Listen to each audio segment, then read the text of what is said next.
لو عمرك اكتر من 35 سنة لازم تركزي كويس جدا في الفيديو ده.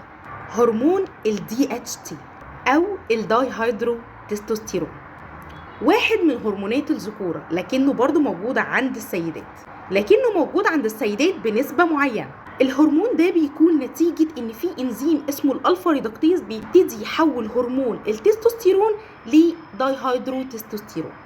الهرمون ده لما بيبتدي يزيد عن نسبة معينة بيعمل مشاكل كتيرة قوي. خدي عندك بقى حبوب في البشرة، شعر زيادة في الوجه وفي مناطق الجسم، تساقط او صلع وراثي. وتعالوا بقى اقول لكم ايه القصة. ال DHT هرمون بيبتدي يمشي في مجرى الدم ويروح عن طريق مجرى الدم لغاية بصيلات فروة الراس. في بصيلة الشعر في مستقبلات بتقدر تستقبل الهرمون ده. اول ما الهرمون ده يمسك في المستقبلات دي بيبتدي يعمل انكماش لحجم البصيلة، وده معناه ان ما بيوصلش الغذاء الكافي للبصيلة ولا للشعرايه، فبيؤدي لتساقط الشعرايه ويؤدي لصلع. طب ايه هي اسباب زياده الهرمون ده عن الطبيعي؟ من الاسباب الداخليه ان تكوني قربتي على فتره انقطاع الطمث او ان البيريد ما بقتش تيجي.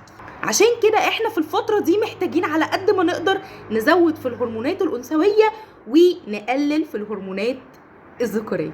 من اكتر الحاجات اللي لقوا ان هي بتقدر تقلل هرمون ال DHT هي شويه بذور، فتعالوا اقول لكم عليهم واحد. اول واحد والمفضل لقلبي هو بذور الكتان، لان بذور الكتان غنيه جدا بالاوميجا 3 وبتقدر تقلل من هرمون ال DHT. كمان في بذور الشيا وكمان بذور القرع، كل ده بيقدر يقلل هرمون ال DHT. كمان في بذور السمسم برضو خطيره، هتحمصي معلقه من بذور السمسم ومعلقه من بذور الكتان، عليهم معلقه من بذور الشيا ومعلقه من بذور القرع، الاربعه مع بعض تخلطيهم وتحطيهم في برطمان، وكل يوم تاخدي معلقه على كوبايه زبادي، على ميه، على السلطه، كل الحاجات دي تاخدي منها معلقه وتحطيها، واستمتعي بشعر صحي، بشره صحيه، جلد مشدود، شعر ما بيقعش، كل ده بتظبيطه شويه البذور دول. مالكوش دعوه ببرطمان الصلصه. مش بس كده، لقوا انه كمان زيت بذور القرع لما بيتحط بنسب معينه في زيت ناقل زي زيت الزيتون ومعاه زيت بذر الكتان وزيوت تانية بتبتدي تقلل هرمون ال DHT في فروه الراس.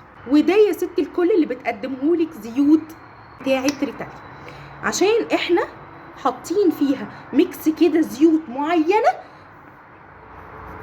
علشان خاطر تقلل هرمون ال DHT في فروة الراس، فتقلل التساقط وتقلل من انه يحصل صلع وراثي وفي نفس الوقت تطول وتقله. عشان كده مش اي حد يخلط زيوت، اصل هي مش زيت على زيت وخلاص، دي دراسة وفهم وازاي تحطي ايه على ايه وبنسب قد ايه.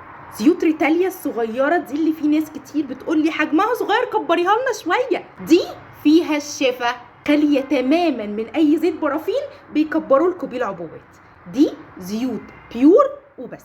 خلطة الزيوت موجودة من خلال ريتاليا، تقدروا تطلبوها اونلاين او تنورونا في الستور وتاخدوا اللي انتوا عايزينه. وبس كده، باي باي.